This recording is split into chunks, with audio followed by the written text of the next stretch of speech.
Assalamu alaikum wa rahmatullahi wa barakatuh to some of y'all and peace out to the rest of you. Hit the share button because the message is more important than the messenger. This is part 2 of when she says he looks like. And in part 1, I gave shouts out to Chantel Simone and Dr. Tiger Hassan Johnson. If you haven't heard that so far, then you may want to before you listen to this, because this may leave you in the dark, if all puns intended, if you don't hear it before you come back and listen to this one. Look, seriously, y'all, I gotta tell you that in the end, there's more to it than what I just said.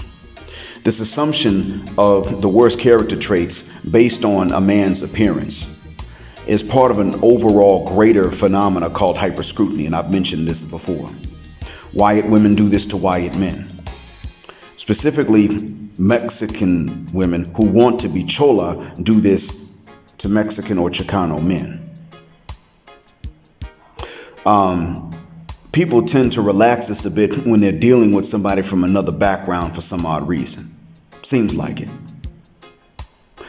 But generally speaking, I've noticed that these groups do this to their own men. Sisters, I will say, definitely take the cake with this. Absolutely. Absolutely.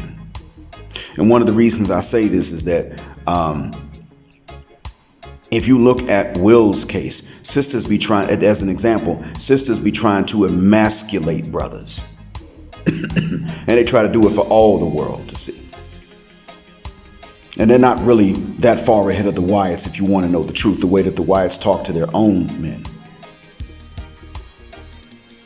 But in any case, hyper-scrutiny is the major phenomena, and I'm going to give you a brief snapshot of what it looks like. You will have seen this, and when I mention it, you'll know exactly to what I'm referring. J Cash and I both have talked about this before.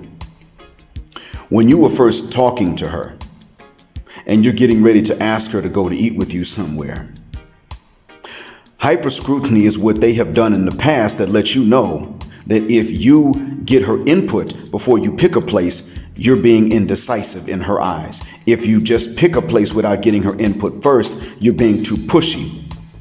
If you go on a date and it's pretty well thought through ahead of time, then you're too orchestrated and you need to loosen the fup. And if you go on one and you have room for flexibility, you're not decisive enough. And when you try to get their input, even though you're capable of making a decision, they're going to take merely you asking for their input as you being indecisive and having no backbone and no spine. So in the end, it comes down to, simply put, you being hyper-scrutinized. End of. It's not about really what you did wrong. It's just about the fact that they've been programmed to hyper-scrutinize you. That's why there's no right way to approach them. There's no right way to ask them to eat with you. And I don't recommend making approaches anyway, to be honest with you. I certainly don't recommend dating outside of a context of marriage for spiritual and practical reasons, but you understand what I'm saying. There's not a right way to kiss her the first time. There are a bunch of wrong ways. And if she just likes you enough, she lets you get away with it. There's not a right way or a right time to initiate bumping and grinding. If you don't initiate, she'll bounce and leave. If you do, it's the wrong way. And if she just wants it anyway, she'll let you get away with that wrong way. That's how they have it set up. That's hyper-scrutiny, gentlemen.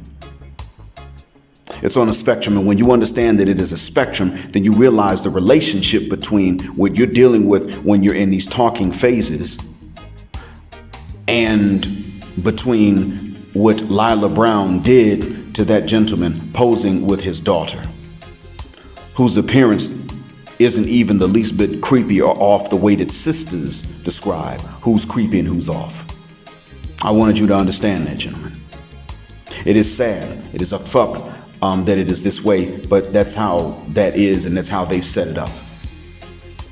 And it's a part of why it is I've told you, don't ever accept accountability when someone says you should have chosen better. They function as a union to make sure that better is something you don't find, because the ones who are better are the ones they will attack as soon as they discover them. Might even cut their faces up. I hope this helps explain it and makes it a clearer picture for you. I wish I had better news than this. I don't. Thanks for listening. As always, black heart, black mind, black out, assalamu alaikum, and black heterosexual non-select male power, because they don't like it, and because this is a war they started, and black patriarchy until extinction or judgment day.